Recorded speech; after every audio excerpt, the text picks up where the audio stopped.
Bitcoin is just a digital file or ledger that contains names and balances, and people exchange money by changing this file. When Bob sells Carol a lawnmower for 5.2 Bitcoins, Bob's balance goes up by 5.2 and Carol's down by 5.2. There's no gold or government-issued money backing these numbers. Bob is only willing to trade his real-life lawnmower for a higher number in this digital file because he has faith that other people will also trust the system. So who maintains this ledger and makes sure no one cheats? One goal of Bitcoin is to avoid any centralized control, so every participant maintains their own copy of the ledger. One surprising consequence of this is that everyone can see everyone else's balances, although the real system only uses account numbers and not names, so there's some level of anonymity. If everyone maintains their own ledger, how are all the ledgers kept in sync as money is transferred? At a basic level, when you want to send money, you simply tell everyone else by broadcasting a message with your account number, the receivers, and the amount. Everyone across the entire world then updates their ledger. As a quick aside, I'm describing how Bitcoin works for power users, people who help maintain the system. You can also just use the system to send and receive money, though, without maintaining a ledger. If sending money is as simple as creating a message with some account numbers, what's to stop a thief, Alice, from spending Bob's money by using his account number? Like a pen and paper check, Bitcoin requires a kind of signature to prove that the sender is the real owner of an account, but is based on math rather than handwriting. When a new account number is created, it comes along with a private key mathematically linked to that account number. If you've heard of a Bitcoin wallet, these keys are what it holds and are what allow you to create signatures. To create a signature, a private key and the text from a transaction are fed into a special cryptographic function. Another function allows other people to check the signature, making sure it was created by the account owner and that it applies to that specific transaction.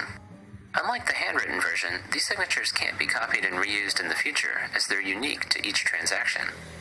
While the mathematical signatures prove who sent a transaction, they can't prove when it was sent, and this turns out to be problematic. In our traditional banking system, if Alice wrote 2 checks but only had enough money to cover one of them, the bank would pay the first person attempting to cash his check but refuse the second because Alice's account would be empty. So the order of these checks is critical because it determines who should get paid. Unfortunately, order is much harder to determine in Bitcoin, where instead of a single bank, there are individuals all over the world. Network delays might cause transactions to arrive in different orders in different places, and fraudsters could lie about timestamps. 2 recipients might both think their transaction is first and ship a product, effectively allowing Alice to spend money twice. Bitcoin prevents this by providing a way for the entire world to decide on transaction order. As new transactions are created, they go into a pool of pending transactions, and from here they'll be sorted into a giant chain that locks in their order. To select which transaction is next, a kind of mathematical lottery is held. Participants select a pending transaction of their choice and begin trying to solve a special problem that will link it to the end of the chain. The first person to find a solution wins and gets to have their transaction selected as next in the chain. So what's this linking problem?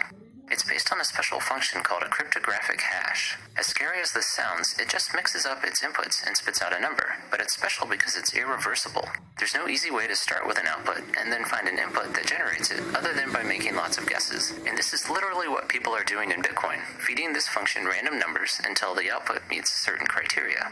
Besides a random guess, you also input a transaction from the pending pool and chain, which is where the linking part comes in. So the lottery provides a way for the entire world to decide which transaction is next, but the math behind it also helps ensure everyone agrees about past transactions too. Suppose you're joining the network for the first time and request a copy of the transaction chain to get caught up, but receive several different versions. Which one should you trust?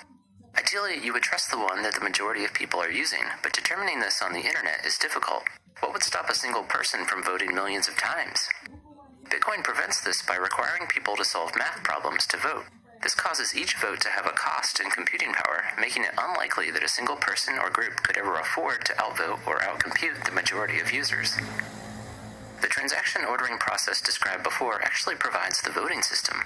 Part of the input to the linking problem is a transaction from the end of a chain, so each guess is effectively a vote for that chain. But how are all the votes tallied? Because the cryptographic hash function has well-defined statistical properties, you can look at any given answer and estimate how many guesses it took to find it, just like estimating how many coin flips it would take to get 100 heads in a row. So the links in a chain not only put transactions in order, but also act as an effective vote tally, making it easy to see which chain most people are using. Finally, how does money get created? Every time someone wins the lottery to pick the next transaction in the chain, new bitcoins are created out of thin air and awarded to their account. Solving these problems is commonly called mining, as this is how money enters the system, but the main purpose of the math is to make sure everyone's ledgers agree. The math simply provides a convenient way to randomly distribute money into the world. In fact, sometime around 2140, no more money will be created and participants will only be paid from fees added on to transactions. I hope this gives you a quick sense for how Bitcoin works. If you'd like a more detailed summary, check out my 22-minute video, How Bitcoin Works Under the Hood.